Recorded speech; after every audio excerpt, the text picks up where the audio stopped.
Bismillahirrahmanirrahim. Alhamdulillah,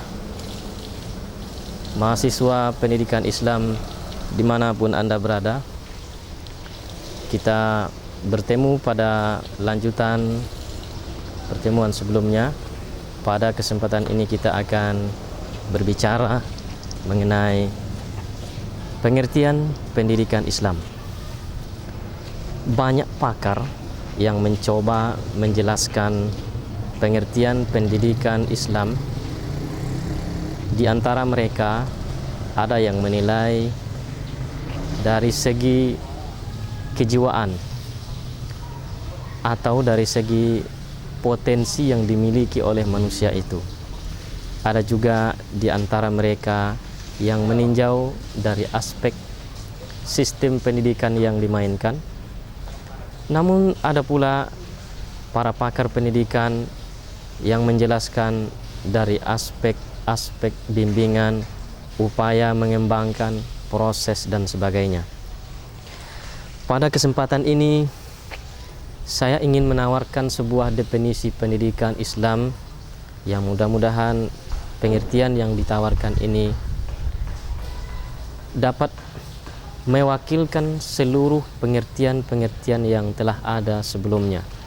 Sebab bukan berarti tidak baik pengertian yang telah ada sebelumnya, dan bukan pula saya mempersalah pengertian sebelumnya, tetapi pada kesempatan ini saya ingin menawarkan sebuah pengertian ditinjau dari keseluruhan pendidikan Islam itu sendiri. Pendidikan Islam yang saya maksudkan adalah pendidikan yang dasarnya, prosesnya, dan tujuannya selalu sejalan dengan nilai-nilai Islam. Saya ulangi, pendidikan Islam adalah pendidikan yang dasarnya, prosesnya, dan tujuannya selalu sejalan dengan nilai-nilai Islam. Yang pertama, dasar pendidikan Islam. Dasar pendidikan Islam itu dapat ditinjau dari dua segi. Yang pertama, dasar sebagai pengambilannya. Yang kedua, dasar pemikirannya. Bila kita mengatakan dasar pendidikan Islam itu dasar pengambilannya, sudah barang tentu pendidikan Islam akan mengacu kepada Al-Quran, hadis, qaulus sahabah, ijma' ulama, dan lain sebagainya. Bila kita mengatakan bahwa dasar pendidikan Islam itu dasar pemikirannya, itu berarti dasar filosofisnya. Dengan kata lain, filsafat yang dimainkan di dalam pendidikan Islam itu sendiri.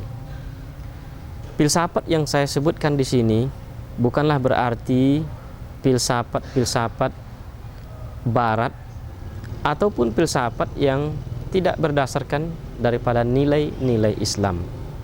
Filsafat atau filosofis pendidikan yang kita maksudkan di sini adalah bagaimana pendidikan Islam itu dapat berjalan menurut semestinya setelah kita mengambil dari Al-Quran dan Sunnah sebagai dasar pengambilan tadi, sehingga tata pikir atau apa saja yang diinginkan oleh Allah Subhanahu wa Ta'ala sehingga dapat mengarahkan pengembalian kefitrahan manusia itu, atau dengan kata lain dapat menjaga, memelihara, dan mengembalikan kefitrahan manusia itu.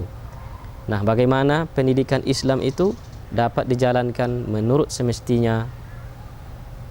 Itu membutuhkan satu tata pikir filosofis. Tata pikir filosofis inilah yang kita maksudkan dengan dasar pemikirannya. Baik, para mahasiswa pendidikan Islam dimanapun Anda berada yang saya cintai. Yang kedua,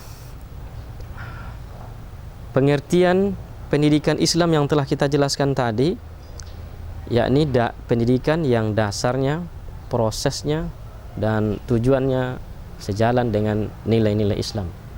Yang pertama, dasarnya telah kita jelaskan secara sepintas, walaupun nanti pada pertemuan-pertemuan yang akan datang akan kita tinjau lagi lebih terperinci.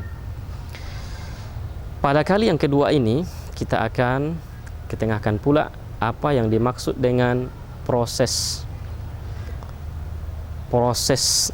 pendidikan Islam itu sendiri. Proses yakni mulai dari niat melaksanakannya, saat dijalankannya, dan sampai kemudian akan dilaksanakannya, atau juga keberlangsungan dari pendidikan Islam itu semuanya memuat proses. Dalam proses ini kita kenal dan kita sering mendengar para guru-guru pendidikan Islam, dosen-dosen pendidikan Islam menegaskan perlu adanya pendidik, perlu adanya peserta didik, perlu adanya kurikulum yang memuat bahan ajar, yang memuat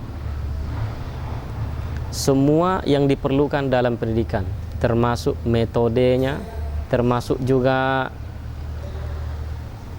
ruang belajar, termasuk semua yang berkaitan dengan proses. Nah, bagaimana semua itu dapat sejalan dengan nilai-nilai Islam. Yang ketiga, berkaitan dengan tujuan pendidikan Islam. Tujuan pendidikan Islam tidak lain adalah untuk merealisasikan dari diciptakannya manusia. Manusia diciptakan adalah untuk mengabdi kepada Allah. Wa ma khalaqtul jinna wal insa illa liya'budun. Tidak akan aku ciptakan jin dan manusia melainkan untuk mengabdi kepadaku. Demikian dalam penegasan Allah Subhanahu wa taala dalam salah satu surat Az-Zariyat ayat 56. Dan dengan ayat tersebut kita dapat memahami bahwa tujuan pendidikan Islam adalah untuk merealisasikan tujuan diciptakannya manusia itu. Tidak ada lain. Tujuan manusia diciptakan adalah untuk mengabdi kepada Allah. Maka tujuan pendidikan Islam, bagaimana pendidikan itu dapat dijalankan? Pendidikan-pendidikan Islam yang ada itu adalah untuk menghantarkan supaya manusia dapat merealisasikan dari tujuan diciptakannya manusia itu sendiri. Pendidikan yang baik adalah pendidikan yang dasarnya, prosesnya, dan tujuannya selalu sejalan dengan nilai-nilai Islam. Kita lihat pengertian-pengertian pendidikan yang telah disajikan oleh para pakar. Sebagaimana tadi yang telah saya ungkapkan, ada di antara mereka yang menitik beratkan pada subjek pendidikan, pada peserta didik, pada upaya bimbingan. Ada juga yang memfokuskan pada proses, sistem, dan lain sebagainya. Dengan pengertian yang baru saja kita ketengahkan, mudah-mudahan pengertian ini dapat mewakili dari seluruh pengertian pendidikan Islam yang ada. Sesaat lagi kita akan lihat bagaimana pendidikan Islam itu semestinya setelah pariwara yang berikut ini.